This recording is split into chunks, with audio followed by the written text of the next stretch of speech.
There's a lot of guns being stolen in America every year, and every time it's millions and millions and millions of guns being stolen from people every single year.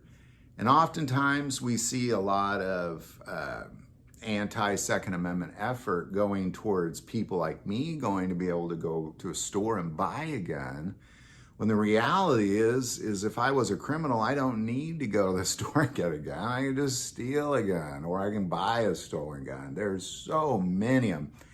And it's so easy to do because there's so many people doing a lot of stupid behavior out there when it comes to gun ownership. And I'm going to use the word stupid. I questioned it quite a bit when I made the title and when I started to do this video. Should you use the word stupid?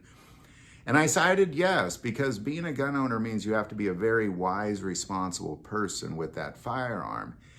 And doing these things, it's stupid, it's ignorant. And to be quite honest, I'm guilty of some of them, and I'm human, I'm flawed, so I feel a little more comfortable using the word because I'm guilty of some of this stuff.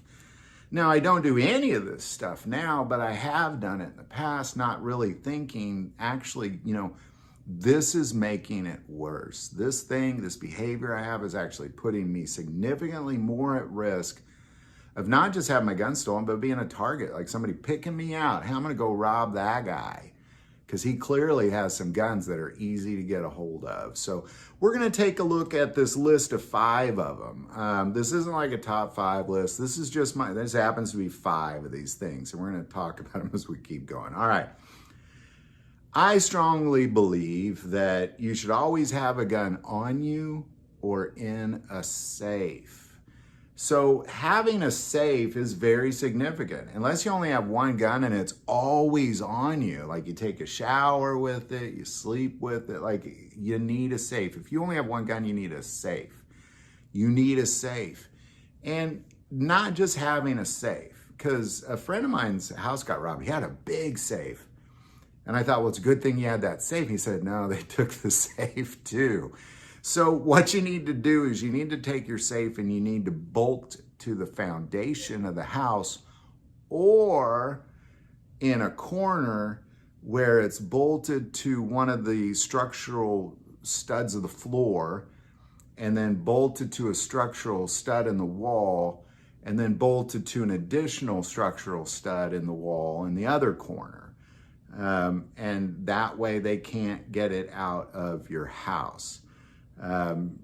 Definitely have your safe structurally, very structurally supported to that foundation to where it's a big deal to get that thing out of there.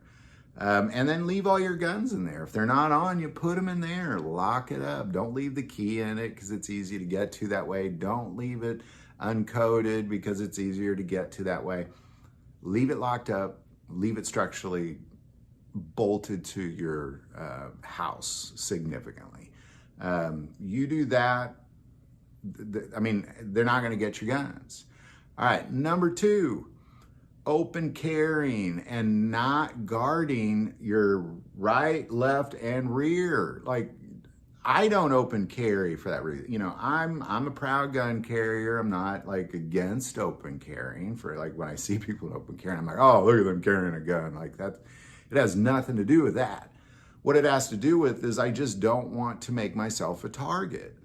Just YouTube videos of people having their guns stolen from them out of their holster. You just sit there and watch it for hours and hours of people just standing in a store, waiting in line, and the guy behind him. You can't watch all your angles all the time. And if you're gonna open carry, make sure you're guarding those sides. I spent a lot of time in New York City and I can't get over it, man. When I walk down the street, I will definitely turn around as I walk and do a full 360 as I continue to walk. And I do that 2-3 times a block because I always want to know what's coming up behind me.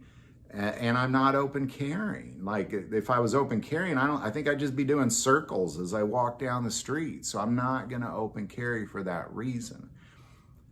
But the other piece is a high retention holder. Regardless of how you're carrying, you need a high retention holster.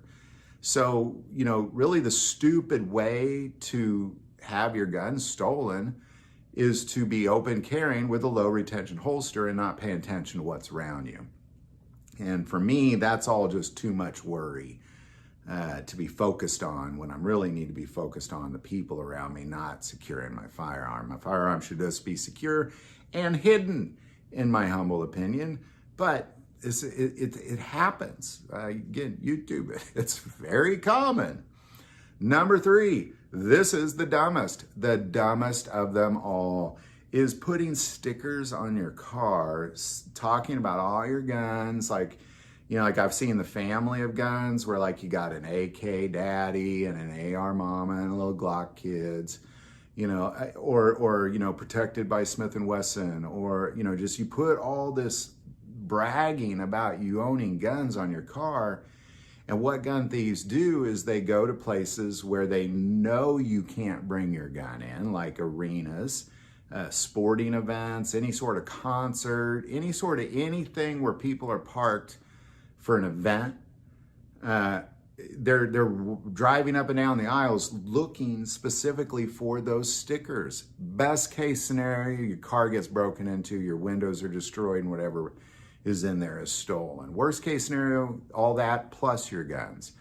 It's foolish. You shouldn't be leaving your guns in your car anyway. It's the number one way guns are stolen right now in America. Most guns in this country are stolen out of cars. Now, what can you do about it? Because I know there's times you can't bring your gun in. I would say at the very least, don't have the stupid stickers on your car and lock it in your glove box. But there's all sorts of safes you can buy where you can mount it to the structure of the vehicle and put it in there, just like a tiny version of your house. That's the best way to do it. Of course, that safe be somewhere secured like a trunk. I also had a car where the trunk was disconnected, the release. So the only way you're getting in that trunk is with a key. Like there's ways you can secure it. But the sticker thing is just making you a target. If you take the stickers off, there's a high likelihood you're not going to get broken into in the first place. All right, number 4, kind of like the stickers, but this one I'm guilty of, which is having hunting stuff in your car.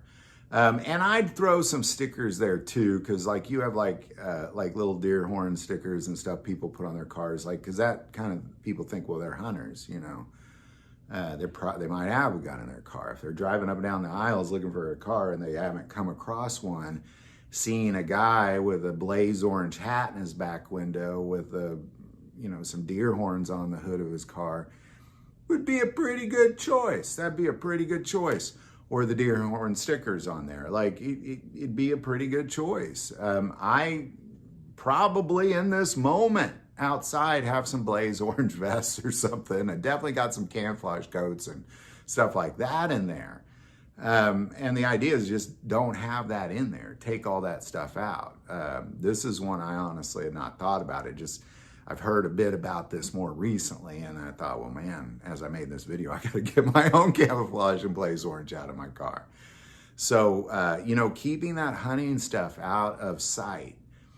Definitely don't advertise you're a hunter. Don't be like little deer hunter stickers. Take them off your car. Don't have them there, because when they can't come across a protected by Glock sticker, they're picking the hunters next. I can promise you, and that makes you a target.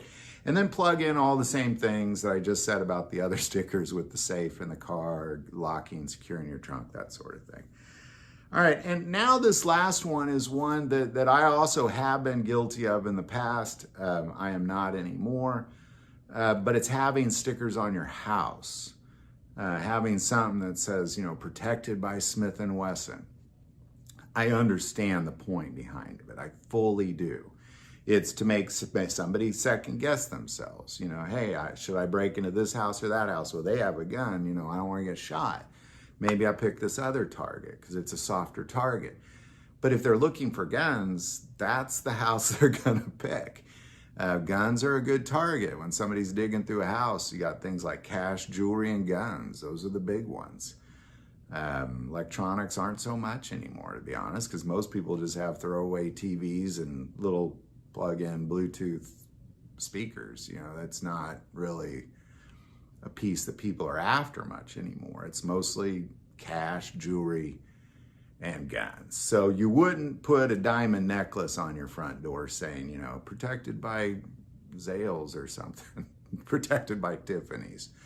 And I obviously, that defeats the purpose of scaring somebody, but you wouldn't do that. You wouldn't let somebody know you have diamond necklaces in your house, and you shouldn't let people know you have guns in your house either. The only way they should know you have guns is when they're looking at the wrong end of it, because they broke into the wrong house. So there you go, man. Keep your guns safe and secure. If it's not on you, have it locked in a safe.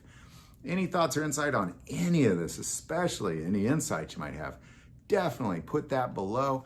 I do want to take a moment and say most people watch this channel, hey, they're not subscribers. Click that subscribe button. It greatly increases the algorithm and our ability to get these messages out. That link is below. But most important part of this channel, we take prayer requests. Don't ever, ever hesitate to send that stuff in. Thank you for watching this episode of God, Family, and Guns. And as always, love God, love your family, and love guns.